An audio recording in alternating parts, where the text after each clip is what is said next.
भरोसे नहीं बल्कि तांत्रिकों के भरोसे। वैज्ञानिक युग में ये बात आपको अटपटी जरूर लगेगी, लेकिन ये सच्चाई है और ये तस्वीरें आपके सामने इस बात की तस्दीक करती हुई। ये अस्पताल परिसर है सुपौल के त्रिवेणीगंज अनुमंडलीय अस्पताल में। देखिए, लोग डॉक्टर के भरोसे नहीं बल्कि तांत्रिक के भरोसे आते हैं। तांत्रिक के भरोसे मरीजों को यहाँ पर इलाज कराया जाता है। यूं कहें कि त्रिवेणीगंज अनुमंडलीय अस्पताल नाम मात्र का अस्पताल है, क्योंकि यहाँ पर आपको डॉक्टर नजर नहीं आएंगे। इन लोगों को झाड़ फूक कराने से रोकने वाला या टोकने वाला आपको नजर नहीं आएगा। एक प्रसूता को यहाँ पर लेकर परिजन पहुंचे थे, लेकिन तांत्रिक उस प्रसूता का इलाज कर रहा है।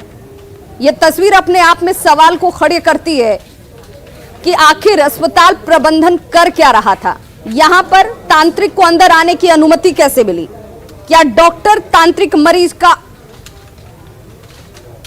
यहां पर जो शख्स पहुंचा हुआ है तांत्रिक बनकर, क्या वो डॉक्टर की भूमिका अदा करेगा? ये सवाल इसलिए उठ रहे हैं क्योंकि ये सब कुछ हो रहा है अस्पताल परिसर के अंदर। अस्पताल के अंदर ये शख्स भी आपको नजर आ रहा होगा। एक महिला को प्रसव पीड़ा के बाद अस्पताल लाया गया था। रोगी का दर्द कम नहीं हुआ तो परिजनों ने तांत्रिक को बुला लिया और तमाम सरकारी स्वास्थ्य व्यवस्थाओं को ठेंगा दिखाते हुए ये तांत्रिक, देखिए, बेड के पास इस प्रसूता को नीचे बैठाता है और उसके बाद किस तरीके से झाड़ फूक की जाती है। तांत्रिक विधि से इस प्रसूता को इलाज करने का दावा ये तांत्रिक करता नजर आ रहा है।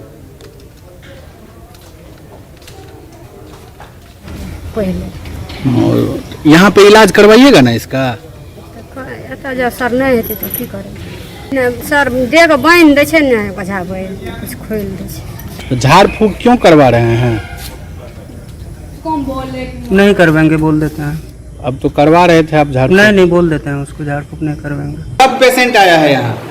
पहले से आया हुआ था। आपके पहले, आपकी ड्यूटी से पहले से? हाँ, हम आए तो देखे जाके एक पेशेंट थी तो हम सिस्टर से पूछे कि सिस्टर वो एंटीनेटल वाली पेशेंट है, उसका क्या पोजीशन है, डिलीवरी होगा क्या होगा।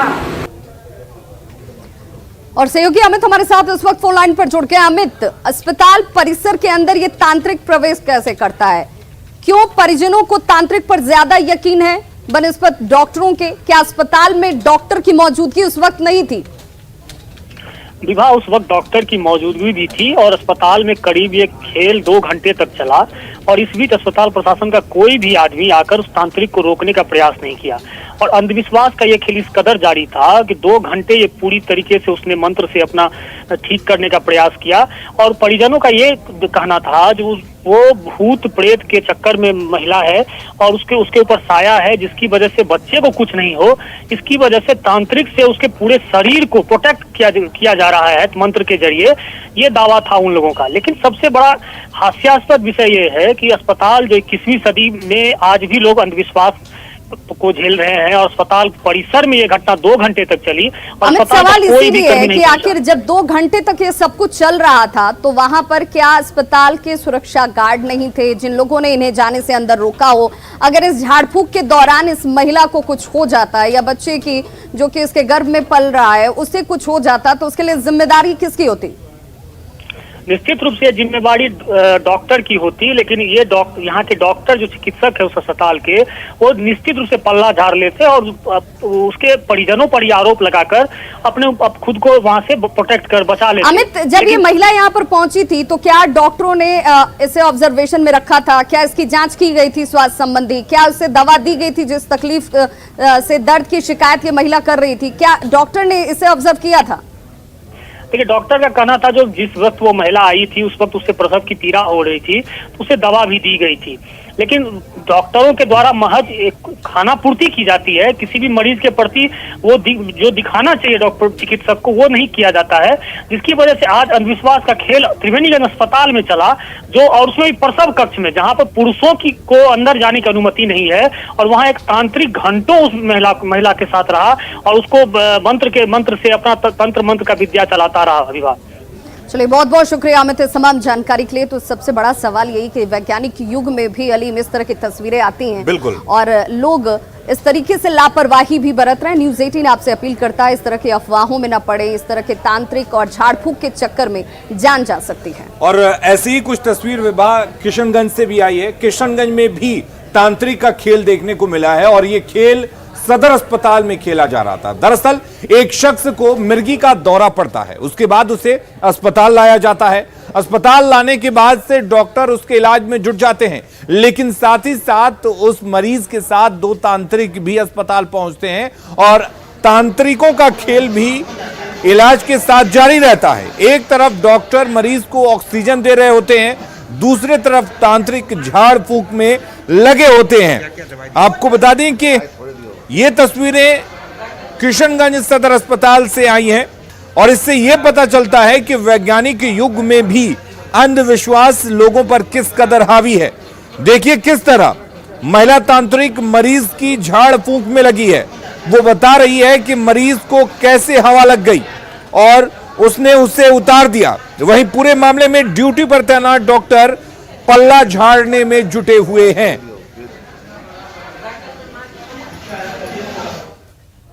इसको जीन पकड़ लिया, जैसे एक हवा होता है वो मार दिया, गिर गया। तो मेरे दामाद को भी हो गया था, तब डॉक्टर के यहाँ लाया तो कोई यही ना उसको है, बस हम लोग तेल लगाए, मालिश उलिश किए एकदम। तो अभी क्या है, ठीक हो गया है? हाँ ठीक हो गया है। पानी चढ़ा रहे हैं, चढ़ाइए, उसके लिए कोई बात नहीं। कमजोर है ये सब चीज, हवा तो चूस लेता है ना खून बदन का। तब हम अपना बेटी को पेशेंट लेके आए, डिलीवरी है, उसको लेकर के आए हैं तो ये लोग कांड रहा था, तो हम बोले कि हमको बताइए आप लोग काहे कांदते हैं। तो बोलता है कि नहीं भैया हमारा ये बच्चा लोग कैसा कर रहा नहीं कर रहा, हमको थोड़ा देखिए। तो हम बोले कि थोड़ा आप देखिए, पेशेंट आकर आदमी हट जाएगा तो हम बोलेंगे डॉक्टर भी दिखा देगा। तो हम बोले भीड़ भड़क काटाइए, हम देख लेंगे। वो अभी आदमी को भीड़ भड़क काटा है, इसको झाड़ झूड़ किया, तभी ठीक है आदमी झाड़ झूड़ किया। सरकारी अस्पताल में झाड़ फूंक चल रहा है, सामने से आप मुख्य दर्शक बने हुए हैं। बाबा रामदेव तो सही बोल रहा था, उनका विद्या ज्यादा तेज है। ज़्यादा आ जाएगा तो उसको कंट्रोल करने के लिए फोर्स तो है नहीं यहाँ पे, ठीक है। जिनको देखा टॉनिक सीजर पड़ रहा था, उसके लिए हमने मेडिसिन दे दिया, डाइजिपाम दे दिया। क्या परेशानी है उसको मिर्गी का दवा पड़ रहा है, मिर्गी है। और बिहार में अनलॉक 4 को लेकर आज क्राइसिस मैनेजमेंट ग्रुप की एक महत्वपूर्ण बैठक जो है वो होने वाली है और इस बैठक में इस बात को लेकर के फैसला लिया जाएगा कि आगे किस तरह की और रियायतें और छूट जो है वो बिहार वासियों को मिलने जा रही हैं। इसमें उम्मीद ये जाहिर की जा रही है शिक्षण संस्थान को खोलने को लेकर के आज की इस बैठक में फैसला संभव है, क्योंकि अनलॉक 3 की अवधि जो है वो 6 जुलाई को समाप्त होती हुई और इसके मद्देनजर आज की ये बैठक क्राइसिस मैनेजमेंट ग्रुप की बेहद महत्वपूर्ण है। अनलॉक 4 में उच्च शिक्षण संस्थानों को खोलने की इजाजत मिल सकती है, ऐसी उम्मीद जाहिर की जाती हुई बैठक में और क्या कुछ फैसला हो सकता है, जानकारी दे रहे हैं सहयोगी साकेत कुमार। बिहार में अनलॉक 4 को लेकर आज अहम फैसला लिया जाएगा। मुख्यमंत्री नीतीश कुमार आज बैठक करेंगे और अनलॉक 4 को लेकर फैसला करेंगे। माना जा रहा है कि आज दोपहर जो क्राइसिस मैनेजमेंट ग्रुप की बैठक है वो बुलाई गई है और उस पर जो बैठक है उसमें ये फैसला लिया जाएगा। चूँकि 6 जुलाई तक जो लॉकडाउन 3 है वो बिहार में लगा हुआ है, तो ऐसे में अब चूँकि उसकी अवधि खत्म होने वाली है, तो आज क्राइसिस मैनेजमेंट ग्रुप की बैठक में ये फैसला लिया जाएगा कि आखिर इस जो लॉकडाउन 4 है उसको किस तरह से इम्प्लीमेंट किया जाए। माना जा रहा है कि कई रियायतें लोगों को इस बार दी जा सकती है, जैसे कि शिक्षण संस्थानों को, जो उच्च शिक्षण संस्थान है उसे खोलने की इजाज़त इस लॉकडाउन 4 के दौरान दी जा सकती है। इसके अलावा जो अभी दुकानों के खुलने की समय सीमा है उसे भी बढ़ाया जा सकता है। हो सकता है ये भी किया जाए कि अब सभी दुकानें सभी दिन खुलेंगी, अभी अल्टरनेट डे पर सभी दुकानें खुल रही हैं। इसी तरह जो शादी और इस तरह के जो आयोजन है उसमें जो लोगों की संख्या की बाध्यता है उसे लेकर भी फैसला लिया जा सकता है। तो कई ऐसे महत्वपूर्ण जो मुद्दे हैं वो हैं इस बैठक में और फैसला क्या कुछ आएगा ये तो क्राइसिस मैनेजमेंट ग्रुप की बैठक के बाद पता चलेगा।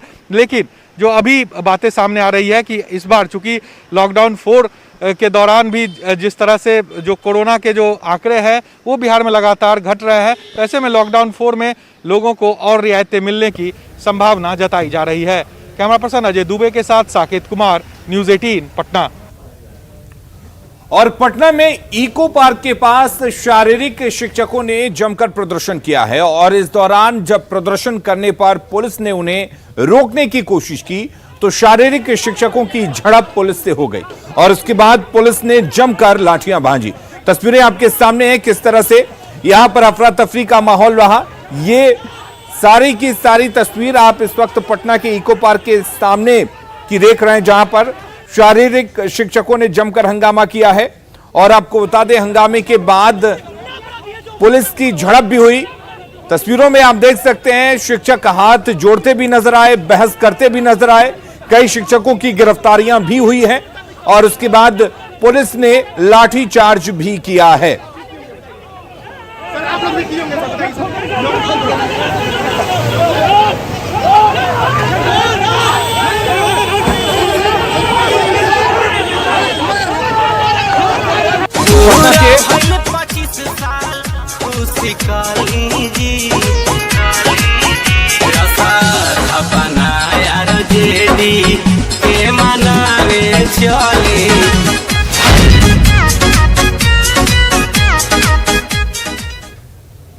तो आरजेडी के लिए आज का दिन बड़ा है, खास है, और वो इसलिए क्योंकि 25वां स्थापना दिवस आरजेडी आज मना रही है। और इसे लेकर के आज लालू प्रसाद ने दिल्ली से वर्चुअली इस पूरे कार्यक्रम का शुभारंभ किया, दीप प्रज्वलित किया। और जिस दौरान ये सब कुछ हो रहा था उस दौरान बिहार की पूर्व मुख्यमंत्री राबड़ी देवी भी उनके साथ मौजूद थी, साथ ही उनकी बेटी मीसा भारती की मौजूदगी थी।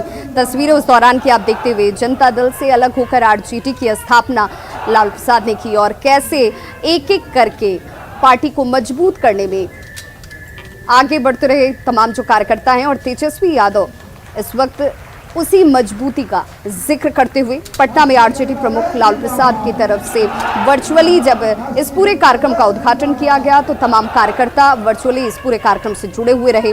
पूर्व मुख्यमंत्री राबड़ी देवी और मीसा भारती भी मौजूद नजर आए।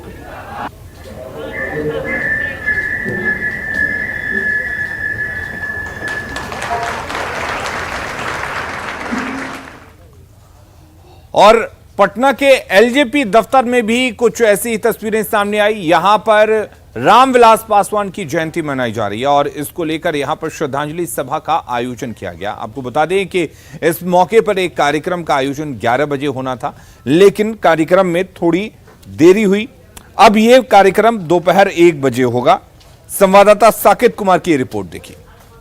आज रामविलास पासवान के जयंती के मौके पर लोजपा के प्रदेश कार्यालय में श्रद्धांजलि सभा का आयोजन किया गया है और ये सभा का आयोजन पारस गुट के तरफ से किया गया है। और यहाँ देखिए अब तस्वीर, हम अभी लोजपा के प्रदेश कार्यालय में हैं और यहाँ पर भीड़ जो है कार्यकर्ताओं का वो जुटना शुरू हो गया है। काफ़ी संख्या में कहा जा रहा है कि कार्यकर्ताओं को इस कार्यक्रम में बुलाया गया है और एक तरह से शक्ति प्रदर्शन भी है पारस गुट के तरफ से। और वहीं दूसरी तरफ चिराग पासवान भी आज हाजीपुर से आशीर्वाद रहे हैं, तो दोनों गुट के तरफ से भारी यहाँ पर देखिए शक्ति प्रदर्शन की तैयारी है।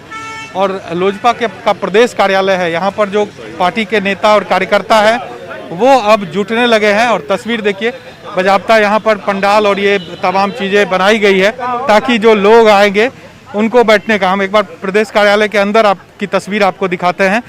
यहाँ भी पूरी तैयारी है। अंदर जहाँ पर श्रद्धांजलि सभा का आयोजन किया गया है वहाँ पर देखिए पंडाल और ये यहाँ पर बनाए गए हैं और जगह जगह बड़े बड़े फोटोज़ लगाए गए हैं। आप देखिए सामने जो एक तस्वीर लगी हुई है, यहाँ पर पशुपति पारस को खीर खिला रहे हैं रामविलास पासवान चम्मच से। आप देखिए यहाँ पर तस्वीर और इस तरह के कई कटआउट्स, कई तस्वीरें जगह जगह लगाई गई है। पूरे प्रदेश कार्यालय को उजले फूलों से सजाया गया है क्योंकि श्रद्धांजलि सभा का भी आयोजन है आज जयंती के मौके पर। तो ऐसे में कहीं ना कहीं पूरी तैयारी है लोजपा की तरफ से। यहाँ देखिए, यहाँ पर श्रद्धांजलि सभा है और सामने यहाँ पर जो इस तस्वीरें हैं वो देखिए आप, सीधी हम दिखा रहे हैं लोजपा के प्रदेश कार्यालय से।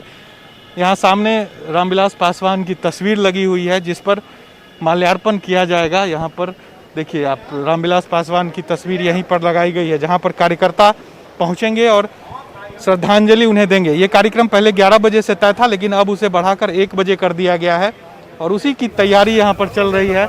कैमरा पर्सन अजय दुबे के साथ साकेत कुमार, न्यूज़ 8।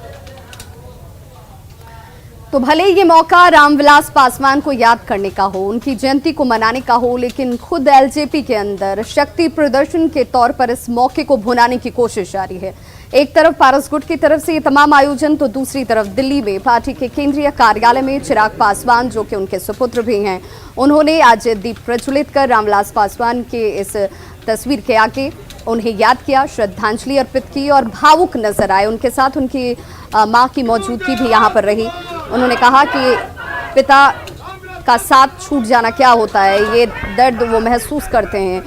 उस दौरान सहयोगी अमितेश वहां मौजूद रहे, उन्होंने खास बातचीत की चिराग पासवान से। क्या कुछ उन्होंने कहा, जरा सुनिए। चिराग पासवान से। चिराग, आइए बताइए, आपकी आज से आशीर्वाद यात्रा निकाल रहे हैं, क्या मकसद है आशीर्वाद यात्रा का? बस सिर्फ जनता के बीच जाना, उनका आशीर्वाद लेना। अब उनके अलावा कोई बचा नहीं है मेरे पास। मेरे अपनों ने ही अपना हाथ मुझसे खींच लिया, तो अब सिर्फ जनता ही बची है मेरे पास। कई बार ऐसा है कि परिवार साथ नहीं है, पार्टी साथ है, परिवार साथ नहीं है। कितना दर्द दुख होता है। आज ये वही दिन है जब मैं चाहता था कि पूरा परिवार एक साथ रहे और साथ बैठकर हम लोग अपने दुख को साझा करें, पर अब नहीं पॉसिबल है। इनका कहना है कि परिवार के साथ नहीं रहने का इनको दर्द है, मलाल है। कैमरामैन संजीव वर्मा के साथ अमितेश, न्यूज़ 18 दिल्ली। और अब बात अररिया की करते हैं, जहां पर बाढ़ का पानी ज्यादातर इलाकों में प्रवेश कर चुका है और इसके बाद से सैकड़ों एकड़ फसलें नष्ट हो चुकी हैं। सब्जियों की खेती बर्बाद हो चुकी है, सब्जियां बर्बाद हो चुकी हैं। ऐसे में लोगों के सामने कोई खाने पीने को लेकर विकल्प नहीं बचा है। लोग बाढ़ के पानी में मछली पकड़कर अपना गुजारा कर रहे हैं। बाढ़ग्रस्त इलाके सालगुड़ी का जायजा लिया न्यूज़ 18 संवाददाता सतीश कुमार ने। बिहार में बाढ़ अभिशाप से कम नहीं है। तस्वीर में आप देख सकते हैं कि यह एक बच्ची है और यहाँ पर यह मछली मारते हुए जो उसकी तस्वीर आ रही है वो यह बतला रही है कि बिहार में बाढ़ जो है वो किसी अभिशाप से कम नहीं। स्थिति यह है कि सालगुड़ी गांव में अभी हम हैं और इस गांव के सैकड़ों घरों में पानी घुस गया है। जो यहाँ पर जो किसानी चौपट हो गई है, लोगों का खेत जो है वो डूब चुका है। तो लोग करें तो करें क्या, सब्जी के लिए जो है बाजार नहीं जा सकते चूँकि सड़क कट गया है। तो छोटी सी जो बच्ची है वो यहाँ पर मछली मारते हुए नज़र आ रही है। यही ज़िंदगी है बाढ़ग्रस्त इलाके सिकटी प्रखंड की। यहाँ से हम सीधे जानते हैं इनसे, यहीं से, कि क्या कर रही हो। बताओ बहू, क्या कर रही हो? बोलो। मछली मारते। मछली मार रही हो? कहे यहाँ पर क्यों मार रही हो मछली? बाहर बहुत है। कौन गांव है? सालगुड़ी। सालगुड़ी। मछली मार के क्या करोगी? खाएंगे। खाओगी? क्या नाम है तुम्हारा, बताओ? खुशबू। खुशबू। ये बताइए कि क्या कर रही है बच्ची सब? मछली मार रही है। हाँ, क्यों मार रही है मछली?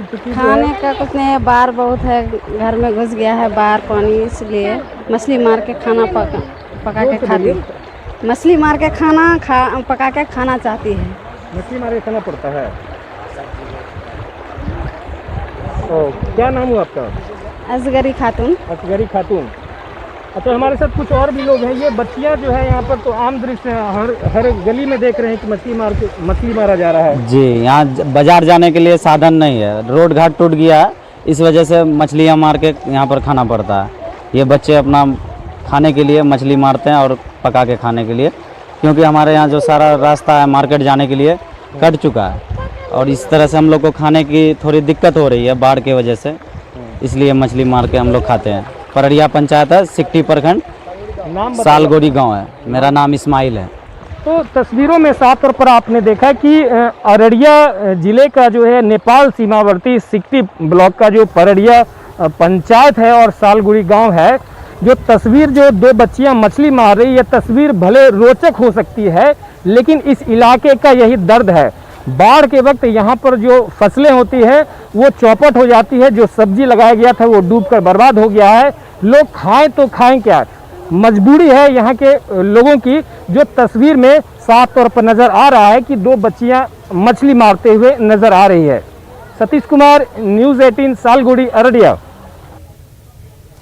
तो देखिए एक और तस्वीर जो आपको बताती है कि लोग किस कदर परेशान और हैरान हैं। जी हाँ, मधुबनी जिले में सड़क यातायात पर सिर्फ असर नहीं पड़ा है भारी बारिश का, बल्कि अब रेल यातायात भी इस वजह से अफेक्टेड नजर आ रही है।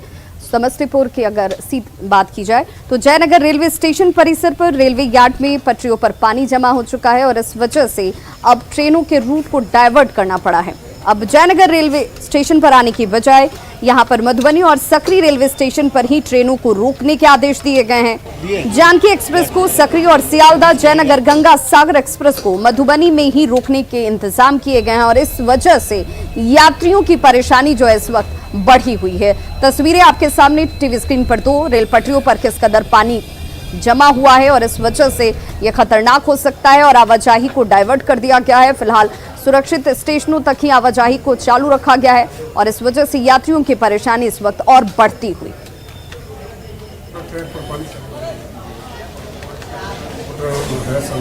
पानी में इसी के कारण गाड़ी सब लेट हो रही है, उसमें भी गाड़ी का परिचालन तो गंगा सागर को टर्मिनेट कर दिया गया है मधुबनी में और जानकी को सकरी।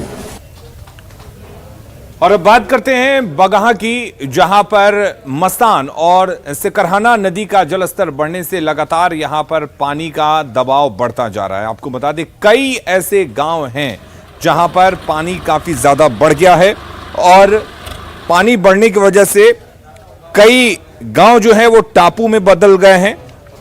करीब दर्जनों गांव का मुख्यालय से सड़क संपर्क टूट चुका है। लोगों के आने जाने के लिए अब नाव ही एकमात्र सहारा है। लोगों का कहना है कि हर साल उनकी यही मुसीबत है। लोगों से बात की है संवाददाता मुन्ना राज ने। हमारे पंचायत में ये जो पानी आप देख रहे हैं, यहाँ का रास्ता जो भी है सब नष्ट हो गया है। नाव से, ये प्राइवेट नाव है जो अपने जान पे खेल के लोगों को लेके आ रहा है, जा रहा है। यहाँ हम लोग को बहुत अधिक दिक्कत है रास्ता का और यहाँ सरकारी कोई अभी तक साधन नहीं हम लोग को मिला है। तो रक्सौल की ये तस्वीरें हैं जहां पर रामगढ़वा प्रखंड के आधे से ज्यादा पंचायत बाढ़ की चपेट में है। तिलावे, बंगरी, बूढ़ी गंडक और सिकरहाना नदी अपने रौद्र रूप में है और नदी का पानी जो है गांव में घुस गया है। किस तरह से लोगों की परेशानी बढ़ी हुई है आप तस्वीरों को देखकर अंदाजा लगा सकते हैं। वहीं मुजफ्फरपुर में भी बागमती नदी जो है वो पूरी उफान पर है। लोगों की परेशानी बढ़ी हुई है और देखिए आवाजाही पर सीधा असर तो है ही, लोगों की दिनचर्या भी अब पूरी तरह से जो है प्रभावित हो चुकी है। तस्वीरें देखिए किस तरीके से और किन हालातों में लोग बांस के सहारे एक छोर से दूसरी छोर पर जाने को विवश नजर आते हैं। एकमात्र साधन अगर आवाजाही के लिए कुछ है तो नाव का सहारा है और ये सब कुछ आपको दियारा इलाके की तस्वीर नहीं है, ये सब शहरी इलाके हैं, वो इलाके हैं जहां पर हर बार इस तरीके से बाढ़ का पानी आता है और लोग हर बार अब अपनी नियति को झेल झेल कर परेशान हो चुके हैं।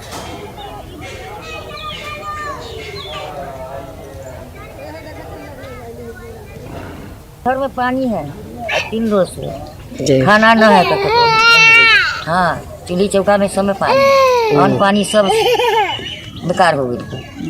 ये समस्या है यार, पति आप कोई देखले नहीं आया, आप ही से सामान नहीं मिला जाता। भूखले बगाई थी, कल भर दिन भूखले रही, कहाँ बनाओ खाना, पानी बरस न खाना बनावे के साधन न बैठे के साधन।